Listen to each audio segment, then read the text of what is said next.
नमस्कार। Study IQ IAS Hindi platform पर आपका स्वागत है। देखिए, आज हम लोग एक विशेष टॉपिक पर बात करने वाले हैं और वह टॉपिक जुड़ा हुआ है अंतर्राष्ट्रीय संबंध में चीन और ताइवान के बीच जो हाल के समय में एक उठापटक की स्थिति पनप गई है। ऐसे में ताइवान के द्वारा चीन के अगेंस्ट में क्या कुछ रणनीति अपनाए जाने की संभावना है, इसी पर हम आज चर्चा करेंगे। कई अखबारों में, कई समाचार चैनलों पर इसके बारे में जानकारी दी भी गई है कि ताइवान वर्तमान संदर्भ में, वर्तमान परिप्रेक्ष्य में किस तरीके से काम कर सकता है, किस तरीके से अपना कदम उठा सकता है। और इसी के कॉन्टेक्स्ट में ताइवान ने एक पोर्कुपिन स्ट्रेटजी, है ना, पोर्कुपिन स्ट्रेटजी की बात की है और इसके माध्यम से वह सोच रहा है, वह विचार कर रहा है कि हम चीन का सामना कर सकते हैं, चीन को हम जवाब दे सकते हैं। ताइवान की यह रणनीति क्या है, ताइवान की पोर्कुपिन स्ट्रेटजी क्या है, इसके बारे में हम थोड़ा समझेंगे। और चीन की वर्तमान में क्या स्थिति है, चीन किस तरीके से ताइवान के अगेंस्ट में गतिविधि कर रहा है, इस पर भी हम थोड़ी बातचीत करेंगे। तो आइए एक एक कर इसको हम समझते हैं। यहाँ पर पहले तो ये आप देख लीजिए कि जो ये इमेज है, इस इमेज से ही कई सारी चीजें आपको डिफाइन हो सकती हैं, समझ में आ सकता है। यह जो इमेज है, इस इमेज में यह जो एक जानवर जैसा आप चित्र देख रहे हैं, दरअसल यही है पोर्कुपाइन। कहने का मतलब कि पोर्कुपाइन जो है एक जानवर का नाम है ना। Porcupine is a name of an animal और इसका नाम हिंदी में यदि हम कहें तो इसे शाही कहा जाता है ना। शाही इसे कहा जाता है। शाही का कांटा बहुत ही चर्चित रहता है। इसके शरीर पर इस तरीके से बहुत ही लंबे लंबे स्पाइन्स होते हैं, कांटे होते हैं, जो कि यूज किए जाते हैं इनके द्वारा, इन जानवरों के द्वारा अपनी रक्षा करने के लिए। तो सेल्फ डिफेंस में ये इन कांटों का इस्तेमाल करते हैं, है ना। तो यहाँ पर जो चीन की हालत है, चीन की हालत आप देख रहे हैं कि ये चीन जो है पंजे में करने की कोशिश करना चाहता है। किसको? तो ताइवान को। और ताइवान जो है कोशिश कर रहा है कि हम अपने हिसाब से सेल्फ डिफेंस की जो स्ट्रेटजी अपनाएं, उस तरीके से चीन से हम बचने की ओर कदम बढ़ाएं। और इस लिहाज से ही आज की यह चर्चा महत्वपूर्ण हो जाती है कि आखिर इस स्ट्रेटजी का मतलब क्या होता है ना। चीन के अगेंस्ट में ताइवान इस स्ट्रेटजी को किस तरीके से इंप्लीमेंट कर सकता है, इसी पर हम डिटेल में बातचीत करेंगे, है ना। तो यहाँ पर यह समझ लो, जैसा कि अभी हमने चित्र में भी देखा कि ताइवान जो है एक शाही या फिर एक पोर्कुपाइन की तरीके से स्ट्रेटजी अपनाना चाह रहा है कि वो अपने चारों तरफ इस तरीके से रक्षा कवच का इस्तेमाल करेगा ताकि उसका उपयोग किया जा सके चीन के द्वारा संभावित हमले के विरुद्ध, ठीक है ना। अब यहाँ पर हमें ये समझना है कि आखिर यह जो स्ट्रेटजी है, इसमें किन बातों को विशेष तौर पर ध्यान में रखा जाता है। और इस हिसाब से बात करें तो ताइवान एसिमेट्रिकल वारफेयर के इस्तेमाल की तैयारी कर रहा है। यहाँ शब्द पर ध्यान देना कि एसिमेट्रिकल वारफेयर का मतलब क्या होता है? असममित युद्ध रणनीति,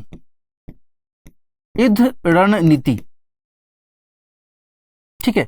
असममित, सिमेट्रिकल नहीं है बल्कि एसिमेट्रिकल है। सिमेट्रिकल का मतलब यह हुआ कि जितनी ताकत के साथ में चीन हमला करेगा, उतनी ही ताकत के साथ में ताइवान भी हमला करेगा, है ना। इसमें किसी भी स्तर पर कटौती नहीं की जाएगी। तो ये कहा जाएगा सिमेट्रिकल वारफेयर, यानी कि जिस शक्तिशाली हथियार से, जिन शक्तिशाली तोप या मिसाइलों का इस्तेमाल चीन कर सकता है, उतने ही शक्तिशाली हथियारों और तोपों मिसाइलों का इस्तेमाल ताइवान भी करेगा। तो then that will be called what? Then इसे हम कहेंगे सिमेट्रिकल वारफेयर। लेकिन यहाँ पर बात की जा रही है एसिमेट्रिकल वारफेयर की। कहने का मतलब ये कि चीन के मुकाबले, चीन की तुलना में ताइवान जिन शक्तियों का इस्तेमाल करेगा, जिन रणनीतियों का इस्तेमाल करेगा, जिन हथियारों का इस्तेमाल करेगा अपने बचाव करने के लिए, वह जो है चीन के हथियारों से कम महंगे होंगे और कम शक्तिशाली भी होंगे। लेकिन उसके बावजूद भी ताइवान अपनी रक्षा कर सकता है। तो इस तरीके से जो ताइवान है, इस रणनीति का इस्तेमाल करने की तैयारी में है। जाहिर सी बात है कि जहां चीन एक महाशक्ति है ना, आप सभी को पता है कि चीन क्या है? एक सुपर पावर है। वह जो है संयुक्त राष्ट्र के सुरक्षा परिषद का स्थायी सदस्य है भाई, है कि नहीं। ताइवान जबकि ऐसा नहीं है। ताइवान जो है संयुक्त राष्ट्र के सुरक्षा परिषद का स्थायी सदस्य तो बिल्कुल नहीं है कि नहीं। तो ऐसी स्थिति में यहाँ पर ताइवान ने यह जो रणनीति अपनाने की बात कही है वो अपने आप में महत्वपूर्ण हो जाती है।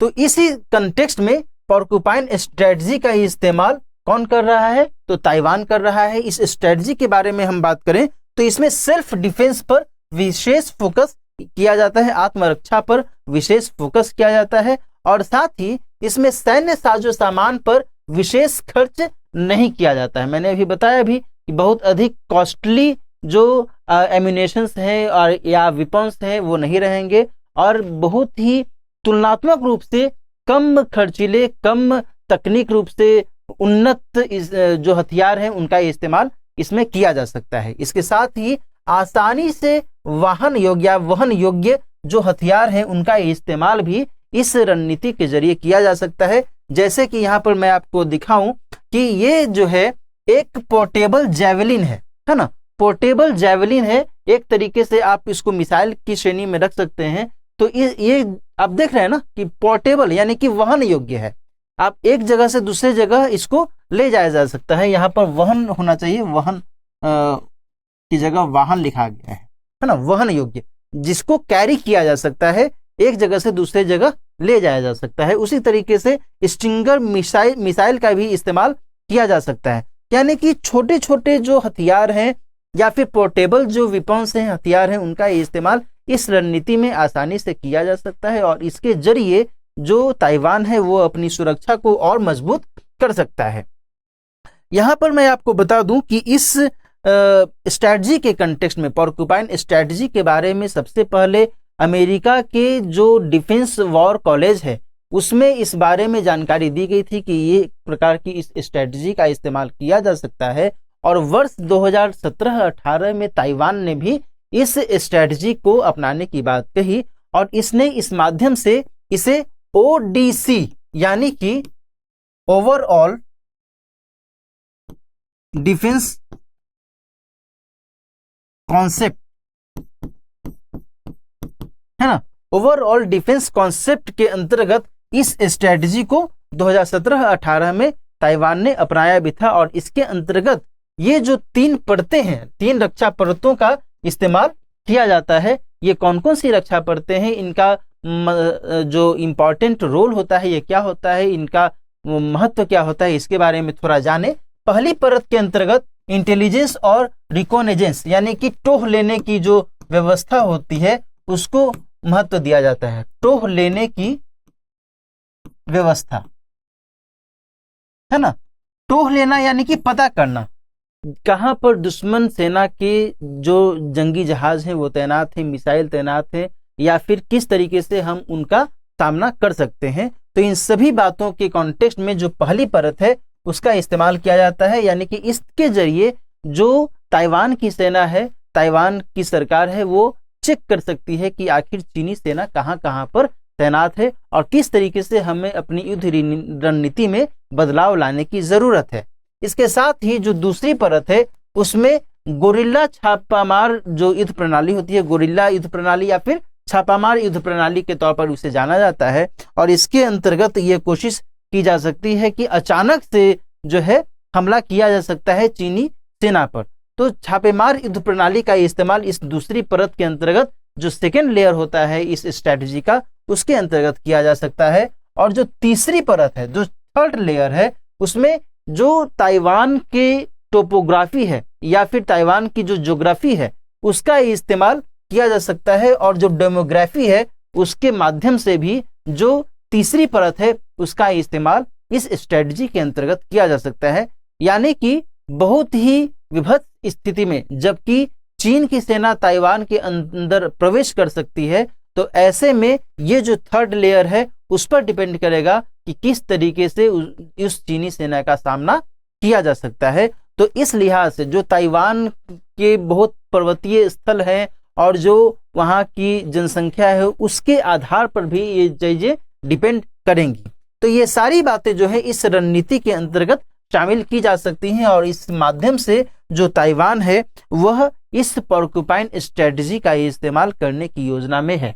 आगे बात करें, जहां तक बात है चीनी सेना के कंटेक्स्ट में, तो चीनी सेना को एक मजबूत चुनौती यहाँ पर मिल सकती है इस स्ट्रेटजी के चलते। जबकि आपको मैं बता दूं कि ताइवान जल संधि के सहारे चीन को हथियार, सैन्य रसद आदि ले जाने की जो स्थिति है वो चीन के लिए भाई थोड़ा सा चुनौतीपूर्ण है। जाहिर सी बात है, चीन और ताइवान के बीच में जो ताइवान जल संधि है और उस जल संधि के माध्यम से ही तो चीनी सेना उस माध्यम से आगे जा सकती है, ताइवान जो द्वीप है वहां पर पहुंच सकती है। अपनी वायुसेना के माध्यम से चीन यदि अपने सैन्य रसद को पहुंचाता भी है, जो भी हथियार हैं, जो भी खाद्य सामग्री होगी या फिर चिकित्सा की कोई भी व्यवस्था उसको करनी होगी अपने सैनिकों के लिए, तो ऐसे में चीन को भारी नुकसान हो सकता है यदि वो केवल वायुसेना का ही इस्तेमाल करता है। तो ऐसी स्थिति में चीन को जो ताइवान स्टेट है, जो ताइवान जल संधि है, उसका भी उसको इस्तेमाल करना पड़ेगा और इससे चीन को चुनौती का सामना करना पड़ सकता है। यहाँ पर ध्यान रखिएगा कि जो चीन है, चीन के अगेंस्ट में कई सारे देशों का विवाद भी है। किसके कॉन्टेक्स्ट में? तो दक्षिणी चीन सागर के इस्तेमाल के कॉन्टेक्स्ट में। तो ऐसे में चीन के अगेंस्ट में कई सारे ऐसे देश हैं जैसे कि फिलीपींस है, जैसे कि वियतनाम है ना। इन सभी देशों की भूमिका यहाँ पर देखी जा सकती है इस पूरे विषय में, और यहाँ पर चीन को सावधान रहना होगा कि वह इस तरीके से यदि सभी को नजरअंदाज करते हुए अपनी सेना का इस्तेमाल करता है ताइवान जल संधि के माध्यम से, तो यह उसके लिए कतई ठीक नहीं रहेगा। तो इन सभी परिस्थितियों को मद्देनजर रखते हुए ही चीन को कोई कदम उठाने की जरूरत होगी, और इन परिस्थितियों में ताइवान को सपोर्ट दे सकता है कौन? तो अमेरिका सपोर्ट दे सकता है। ऐसे में ताइवान को बढ़त हासिल हो सकती है चीन के साथ लड़ाई होने की स्थिति में। तो आज की चर्चा में हमने इन सभी बिंदुओं पर बातचीत की, विशेषकर पोर्कुपाइन स्ट्रेटजी जो ताइवान की अभी चर्चा में है, इसके बारे में हमने थोड़ा समझने की कोशिश की कि किस तरीके से ताइवान इस स्ट्रेटजी का इस्तेमाल कर सकता है और चीन के लिए यह जो स्ट्रेटजी है किस तरीके से चुनौती खड़ी कर सकती है। तो आज की चर्चा हम यहीं पर समाप्त करते हैं, मिलते हैं किसी और टॉपिक में। तब तक के लिए अच्छे से पढ़ते रहिए, स्वस्थ रहिए। All the best.